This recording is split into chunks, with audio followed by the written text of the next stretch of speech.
here in the greenhouse, just showing you the pepino melon after it's been sprayed. A couple of days after it's been sprayed, looks like it's doing well. It's in flower, fruits have held on, so that's all good. And just while we're here, I just wanted to show you the tomatoes are out, and I've put the citrus in for their winter habitation. And I'll just run through what we've got in here quickly. And so we've got in the front here we've got a mandarin, and we've got a mandarin at the back there. This mandarin at the back is recovering, and it seems to have made a full recovery from me nearly killing it. And this one at the front, it was in ground and I dug it up, and it seems to have been making a recovery after being dug up and put into a pot. I put it in peat, perlite, and I've given them a sulphur as well to lower the pH of the soil. Then we've got a blood orange, and that's in flower. And I'll have to cut off the fruits there. I think the variety there is Sanguinelli.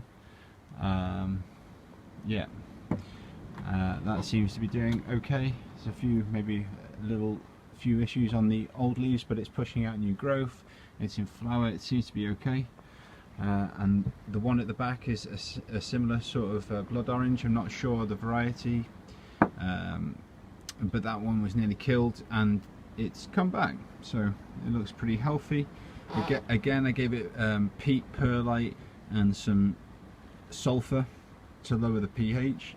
And then giving it liquid fertilizer, a good liquid fertilizer to give it a good boost on its way. Similarly with this kumquat, I nearly killed this. I had this outside, they just don't do well outside, so I repotted it into a pot with that same mix, perlite, peat, probably about 10% perlite, and then some sulphur, and just liquid fertilizers over the summer, and it's brought it back to life.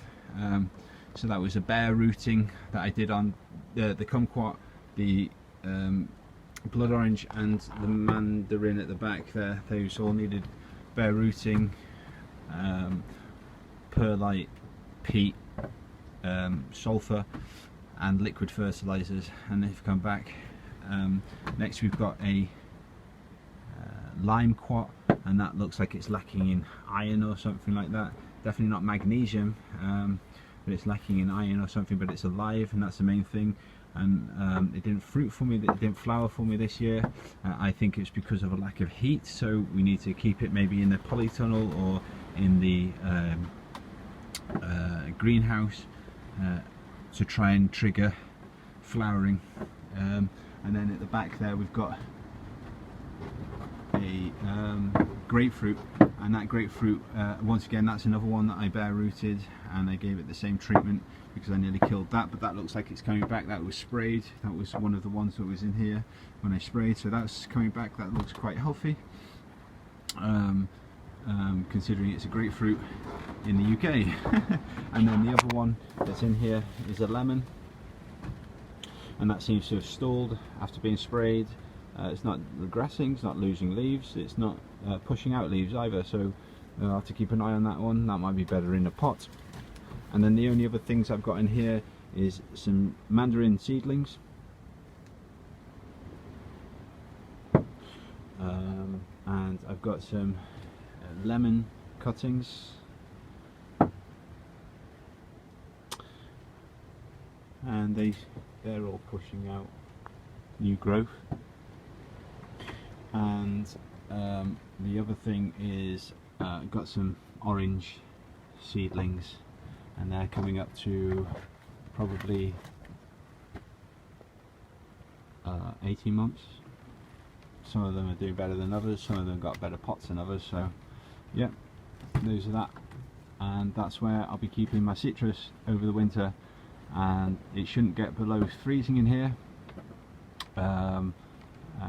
Other things I do, I give an insulated backing there in the north side, because all the light that goes against that north side is reflected. That will give off 90% of the light that hits it, so it's more reflective than a mirror, because you get the full spectrum when it's white, and because it's insulated as well, it'll keep the warmth in here a little bit, keep the wind out. And so that's what I'll be doing with my citrus over the winter. Cheers guys.